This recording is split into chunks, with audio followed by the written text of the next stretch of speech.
जो कौम सोई हुई थी 75 साल से, उसे जागने का मौका फराहम किया। इसके लिए हम सरकार के शुक्रगुजार हैं कि आज इस कौम को एक प्लेटफॉर्म पे लेकर आई। बरसों से हमारे उलमा Give your child the best start at Delhi Public School, Ajmer. World-class education, modern infrastructure, and expert faculty, all under one roof. Sports, arts, technology and academics, we nurture every talent. Admissions open for 2025 to 26. Secure your child's future today. DPS Ajmer, where excellence begins. था अजमेर में press conference में शेरवानी उतारने का वक्त आ गया, तो उसका मतलब ये जब आंदोलन आदमी करता है तो सीने चढ़ा के करता है। इस सरकार का एक शुक्रिया तो हम अदा करेंगे कि हमें आंदोलन करना सिखा दिया। डेमोक्रेटिक तरीके से कॉन्स्टिट्यूशन के दायरे में रह के जो कौम सोई हुई थी 75 साल से, उसे जागने का मौका फराहम किया। इसके लिए हम सरकार के शुक्रगुजार हैं कि आज इस कौम को एक प्लेटफॉर्म पे लेकर आई। बरसों से हमारे उलमा हजरात कोशिश कर रहे थे मुसलमान एक प्लेटफॉर्म पे आए, वो आ चुकी है और इसके बहुत अच्छे रिजल्ट्स होंगे। बच्चे पढ़ेंगे लिखेंगे भी, नेशनल मिनिस्ट्री में आएंगे, हमारे इंस्टीट्यूशंस भी बनेंगे, हमारे इदारे भी बनेंगे।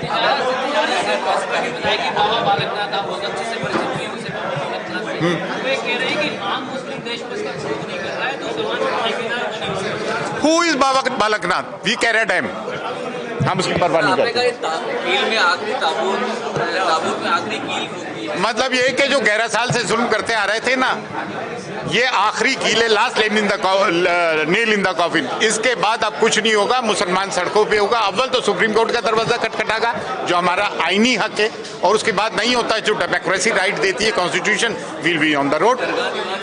अरे वो कुछ भी नहीं है, ही इज नथिंग। वो और उसका बाप तो हमेशा चापलूसी करता है, क्योंकि पब्लिक सर्वेंट है, सरकार के आदमी है तो सरकार की बोलेंगे। हम अल्लाह और उसके रसूल के आदमी है, गरीब नवाज के खानदान से, तो गरीब नवाज की बात करेंगे। अरे दलाल से भी बड़ा दलाल मानते, महा दलाल मानते। असल तो अंजुमन है। भाइयों का, पत्रकार साथियों का स्वागत करता हूं, इस्तकबाल करता हूं। जैसा कि आपको मालूम है कि आज की जो ये प्रेस वार्ता हमने रखी है,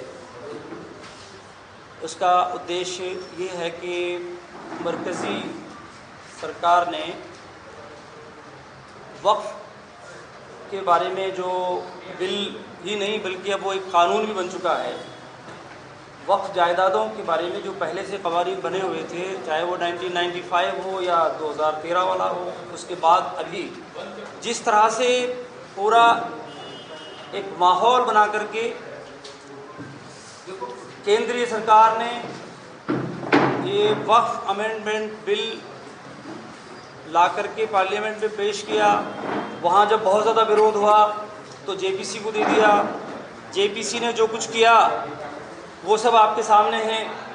विरोध के जो स्वर थे जेपीसी में, जो लोग थे इसकी मुखालिफत करने वाले दूसरी पार्टियों के लोग, उनको बाहर किया गया और फिर एक तरफा जेपीसी ने अपनी सिफारिशात बना करके और अपना वो बना करके उस बिल को पार्लियामेंट में पेश कर दिया।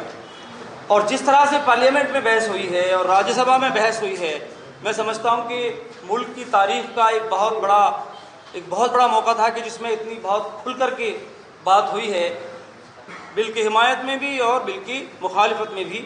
और अगर देखा जाए, ईमानदारी के साथ अगर गौर किया जाए, दिल से इस बात को देखा जाए कि सारी उस बहस को सुनने के बाद में नतीजा हासिल करने वाला आदमी आराम से ये बात कह सकता है किस तरह से उस बिल को पास कराया गया है, जिसको इन्होंने बहुत जल्दबाजी में कानून की शक्ल उसने इख्तियार कर ली है। ये हमारे आँख के सामने है। सच्चाई क्या है उस बिल को लाने की? उसकी सीधे ये है कि वक्फ के मैनेजमेंट को, वक्फ के इंतज़ाम को हुकूमत ये चाहती है पूरी तरह से उस पर कब्ज़ा कर ले, जबकि वक्फ जायदादें शरीयत के एतबार से भी, संविधान के एतबार से भी, वक्फ जायदादों की जो हैसियत है वो एक इस्लामी मामला है, वो एक मजहबी मामला है। हुकूमत की जिम्मेदारी है उसके लिए कानून बनाए, उसकी हिफाजत के इंतज़ाम करे, और कोई कमज़ोरी है तो उसको ठीक करे। लेकिन इसका मतलब ये नहीं है कि हुकूमत उस पर गलत निगाहें डाले और पूरी तरह से उस पर काबिज़ होने के लिए या पहले से जो काबिज़ है उस पर कब्ज़ा बनाए रखने के लिए ऐसे प्रावधान उसमें डाल दे, जिसके बारे में अभी बातें आएंगी, हमारे विद्वान लोग आपको बताएंगे कि इस तरह की चीज़ें उसमें डाल दी गई हैं कि उस सारे मामले को जो वक्फ से जुड़ा हुआ है, उन जायदादों को जो विरासत है जिसकी विरासत को संभालने की जिम्मेदारी हमारी आपकी सबकी है और ख़ास तौर पर मुसलमानों की है कि बुज़ुर्गों ने जो उसको दान किया है और विरासत को जो उन चीज़ों को अच्छे कामों के लिए, भलाई के कामों के लिए उनको पेश किया गया था, उसमें किस तरह से हुकूमत गलत निगाहें डाल करके उसको खुर्द-बुर्द करना चाहती है, उस पर कब्ज़ा करना चाहती है और आगे भी उस पर कब्ज़ा करने के लिए राहें हमवार करना चाहती है। उसके लिए सारी कोशिश की गई है। हम आज इस मंच से all India Muslim personal law board की ओर से जो आंदोलन पूरे देश में चलाया जा रहा है, जिसकी आज शुरुआत हो रही है, उसके आप भी सहभागी हैं। उसकी आज शुरुआत हो चुकी है 10 अप्रैल से। पहला मरहला 7 जुलाई तक चलेगा और 7 जुलाई तक विभिन्न कार्यक्रम किए जाएंगे।